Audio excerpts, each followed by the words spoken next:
តើម៉ាក់តែងតែចំណាយពេលច្រើននៅកន្លែងធ្វើការព្រលឹមបាត់ព្រលប់ចូលអត់ដែលមានពេលសម្រាប់កូនសម្រាប់ខ្លួនឯង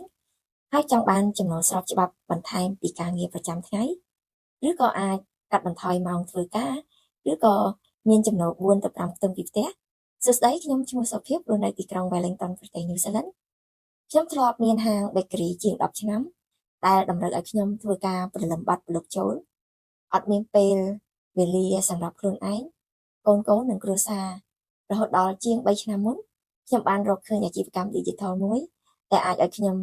ធ្វើកន្លែងណាក៏បានពេលណាក៏បានក្រោយមកខ្ញុំធ្វើបានត្រឹមតែជាង3ឆ្នាំខ្ញុំអាចកាត់បន្ថយម៉ោងធ្វើការឥឡូវនេះមានពេលវេលាជាមួយកូនៗច្រើនជាងមុន